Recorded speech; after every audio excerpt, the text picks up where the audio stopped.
Muy bien, nuevamente en Presente 7, este programa que llega hasta su hogar para juntos repasar la lección de la escuela sabática de una forma sencilla, amena, con mucho cariño, con mucho deseo de poder apoyar y aportar a nuestros hermanos que se encuentran en sus hogares y en particular también a maestros y alumnos para de alguna manera replicar esto después en las clases de escuela sabática allí este sábado de mañana. Hoy tenemos una visita del todo especial, como siempre, cada uno de los amigos que nos acompañan, pero en particular hoy tenemos a alguien extranjero. Bienvenido, Pastor Yosan Barrientos. Qué alegría tenerlo con nosotros. El privilegio es para mí. Gracias. Ha venido a acompañarnos para una ocasión muy particular que hemos tenido en la Iglesia del Parque y como parte de eso hemos adelantado como filmación grabando este programa para poder juntos compartirlo con los amigos que nos están acompañando.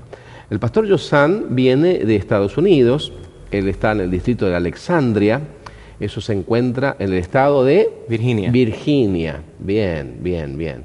Y atiende la parte joven de esa iglesia que más o menos atiende ¿cuántos jóvenes? Tenemos unos 250 jóvenes. 250 jóvenes, Yosan, bien. Y aproximadamente dijo algo que me impactó. Él atiende literalmente, dentro de su iglesia existen 37 grupos étnicos distintos, de diversas nacionalidades, de diversos países de origen. ¿Es así? Así es, tenemos muchos del Caribe, tenemos muchos de Sudamérica, Europa y también algunas partes del Asia. Qué interesante. Y por otro lado, Pastor, también tenemos una realidad, que también es bilingüe, tiene que trabajar en idioma inglés y en español también. En español también. Bueno, ahora sus orígenes entiendo que son hispanos. Sí. ¿De? El Salvador. El Salvador, bien. Tuve el privilegio de conocer a su padre. Cuando estábamos en misiones como pastor, él me acompañó en un ciclo evangelístico y tuvimos muchas victorias también y vimos el trabajo. Así que ya algo en el corazón de la familia está presente allí, ¿no? El evangelismo. Amén. Qué alegría tenerlo con nosotros. Pastor, estamos repasando una lección de escuela sabática muy interesante que tiene que ver con la revelación y el Dios de ella. Hay un texto de memoria que si usted nos acompaña y quiere compartirlo, está allí en el texto de memoria, Hebreos capítulo 1, versículos 1 y 2, si usted quiere compartirlo con nosotros y a partir de ahí comenzamos a dialogar un poquito. Con mucho gusto. En el libro de Hebreos capítulo 1, versículos 1 y 2 dice: Dios, habiendo hablado muchas veces y de muchas maneras en otro tiempo a los padres por los profetas, en estos postreros días nos ha hablado por el Hijo, a quien constituyó heredero de todo y por quien asimismo hizo el universo. Por mucho tiempo se consideró, o algunos consideraban, que la naturaleza era el medio para comprender un poquito que hay un Dios creador, deducir. La verdad es que cuando uno ve el libro de la naturaleza, encuentra, de alguna manera, uno se hace preguntas y a su mismo al descubrir las leyes que existen en ellas, cómo hay un gran diseñador, un gran creador, que manifiesta de alguna manera su obra y percibimos la existencia de ese Dios por medio de esa obra. Sin embargo, no podemos tener detalles de cómo es ese Dios, a menos que ese Dios se autorrevele, se comunique a cada uno de nosotros. Y por lo que dice el texto del apóstol Pablo en Hebreos 1, 1 y 2, dice: Dios habiendo hablado muchas veces y de muchas maneras en otro tiempo a los padres por medio de los profetas. O sea, Dios comunicándose. ¿Cómo percibimos la idea de que Dios se está autorrevelando al ser humano? ¿Es así, pastor?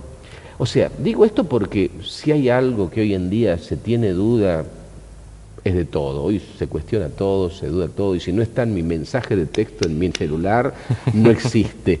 Pero la pregunta es, ¿está Dios autorrevelándose? ¿Se autorreveló por medio de la palabra a través de los profetas, luego de los apóstoles y finalmente por medio de su Hijo, por quien constituyó todo, heredero de todo y con quien es, porque sí mismo, dice, hizo el universo? ¿Percibimos esa realidad? Sin lugar a dudas, pastor, sin lugar a dudas nosotros podemos ver cómo Dios, en primer lugar, nos ama tanto que Él quiere que nosotros lo comprendamos, bueno, que nosotros lo conozcamos, que nosotros lo veamos. Tal vez, antes de seguir, pastor, tal vez es uno de los aspectos fundamentales. La razón por la cual Él se comunica es porque Él nos ama. Correcto.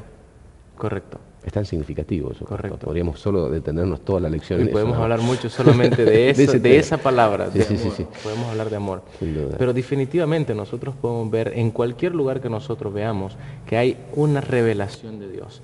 Que hay una forma en la que Dios quiere presentarse a nosotros, ya sea en distintas formas, a través de la lluvia, a través de la tierra, a través de las hojas, a través del sol. cómo se siente cuando un rayo de sol le acaricia su cara. Usted puede sentir el calor, como que si alguien le está dando un beso, o cuando usted va caminando y mira el viento o el aire, y el aire viene una brisa suave. Es una manera en la que Dios se quiere revelar con nosotros, que nosotros podamos comprender que con su amor, como usted mencionaba, que por su amor Él no quiere que nosotros estemos desconectados de Él, al contrario, que nosotros estemos tan percibidos, estemos tan listos para percibir la revelación que Él quiere darse para nosotros, que no solamente en un aspecto, sino que en cualquier aspecto que nosotros tengamos en nuestra vida, Él quiere estar presente y Él trata de una o de otra forma revelarse para que nosotros nos demos cuenta y tengamos la oportunidad de conocerlo a Él.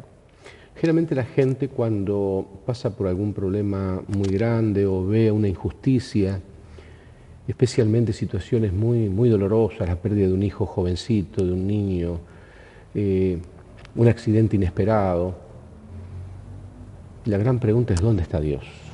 ¿No? Todo el mundo se hace esa pregunta. Se lo percibo como, sí, Dios existe, pero como algo muy lejano, allá perdido en el universo, en algún lugar está Dios. O como Yuri Gagarin, el primer astronauta ruso, dio la vuelta apenas aquí nomás, fuera de la atmósfera de la Tierra, y dijo, no lo encontré a Dios, ¿no? Una cosa tremenda en la década del 60. Sin embargo, nosotros percibimos que en este concepto de autorrevelarse, Dios quiere comunicarse, Él quiere ser conocido por el hombre.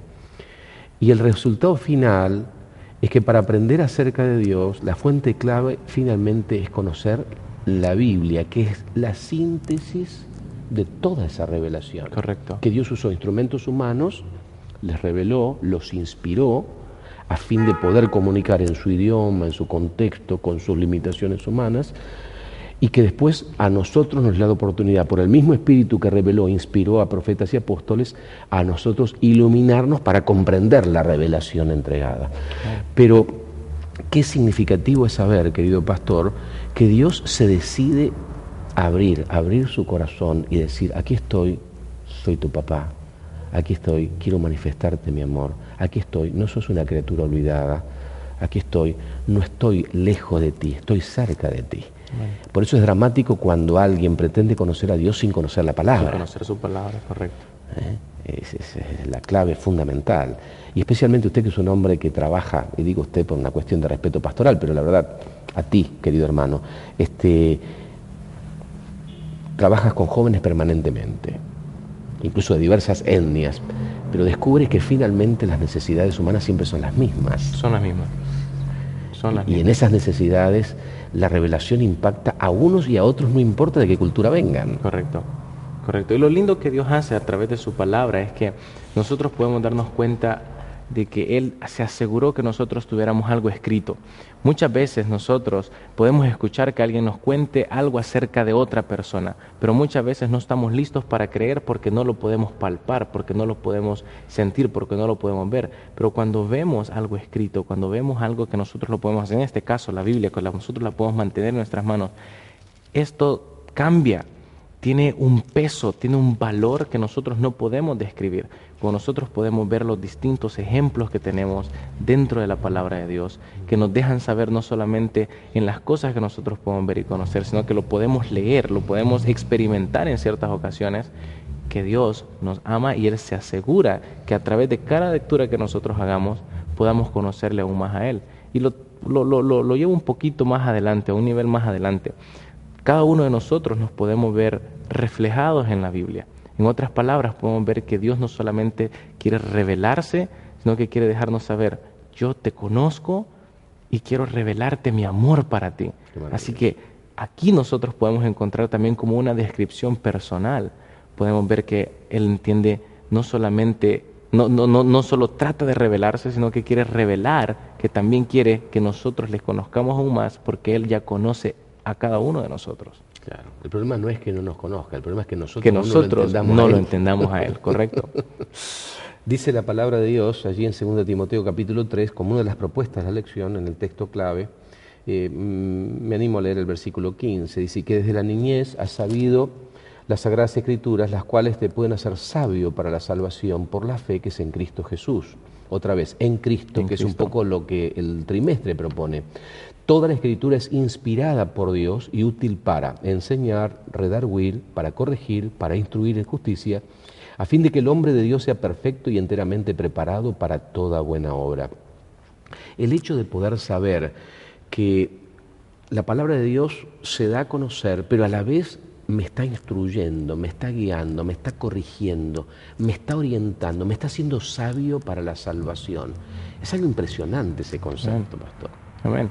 Y es lo bonito que mencionan, porque cuando nosotros queremos llegar a un lugar, necesitamos algo conocido como mapa. Bien, una guía. Una ¿no? guía. Hoy diríamos un GPS. Un GPS. Un GPS. Y aún, no está muy de moda, dicho sea. Correcto, y también cuando uno compra algo, ya sea un teléfono celular, ya sea un televisor, cualquier cosa que tú compres viene con algo conocido como manual.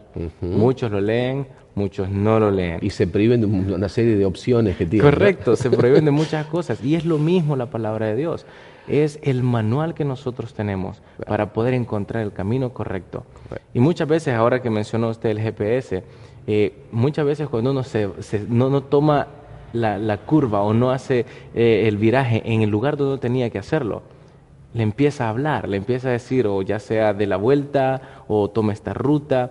Lo mismo hace la palabra de Dios, porque así como dice el versículo que usted acaba de leer, que no solamente nos enseña, sino que también nos corrige. Bien. Y es algo que nosotros necesitamos también.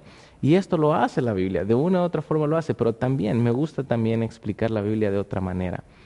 Me gusta decir que la Biblia es la carta de amor mejor escrita en el universo. Porque nos dice que nos ama, nos dice que porque nos ama tanto, tiene que haber un poquito de disciplina, tiene que haber cosas que tenemos que corregir. Y es algo que muchas veces nosotros perdemos la oportunidad de experimentar, porque así como los manuales que vienen en los distintos aparatos que nosotros compremos, no tomamos el tiempo para leerlo, y así no conocemos todas las posibilidades, aplicaciones que trae. Lo mismo sucede con la Biblia. No tenemos nosotros la oportunidad de entender todas las aplicaciones que esta palabra de Dios puede tener en nuestra vida, y no solamente a nosotros, sino que también a las personas que están a nuestro alrededor, que son de beneficio. Cuando hablamos de la revelación, estamos hablando también de inspiración. Son dos cosas que son casi intercambiables. Una cita, el don de profecía, pastor, Mensajes Selectos, tomo 1, página 24, dice la siguiente declaración: no son las palabras de la Biblia las inspiradas, sino los hombres son los que fueron inspirados. La inspiración no obra en las palabras del hombre ni en sus expresiones, sino en el hombre mismo. Pero las palabras reciben la impresión de la mente individual. La mente divina es difundida. La mente y la voluntad divina se combinan con la mente y la voluntad humana. De ese modo, las declaraciones del hombre son la palabra de Dios. Es muy interesante esto, porque finalmente no es que la persona entra en trance, como algunos piensan, y comienza, ¿no?, a escribir, dice, ¿no?, una especie de dictado mecánico, ¿no?, que uno va recibiendo. No, Dios impresiona la mente del que recibe la revelación, lo inspira, y Él lo transmite a partir de... Por eso a veces en la Biblia encontramos algunos pequeños errores, incluso ortográficos, problemas de la forma de armar la frase de repente, algunas cosas que de repente algunos consideran hebraísmos o palabras muy comunes también en el idioma griego. Entonces llega un instante que dice, bueno, algunos dicen, por eso no es perfecta la palabra de Dios, ¿no? O sea, el autor del Apocalipsis no puede ser el autor del Evangelio de Juan, porque el Juan fue perfecto, en cambio del Apocalipsis tiene una serie de errores, una serie de cosas se dicen. Entonces, como resultado de ello, la gente no comprende que Dios trabaja sobre la mente de la persona, y la persona lo transmite en sus propios términos a partir de que Dios le inspira, lo habilita para transmitir en forma confiable aquello que ha recibido por revelación. Y por eso es tan importante que cuando uno busca estudiar la palabra de Dios, tenemos que pedir no revelación e inspiración. Tú y yo y nuestros queridos hermanos televidentes necesitamos clamar por iluminación para poder entender lo que Dios nos está comunicando. En el siguiente bloque, pastor, vamos a analizar algunos aspectos más profundos en relación al tema básico de esta semana, que nos habla acerca de un Dios que se revela, un Dios que es el dueño y el comunicador de la revelación. Ya regresamos enseguida.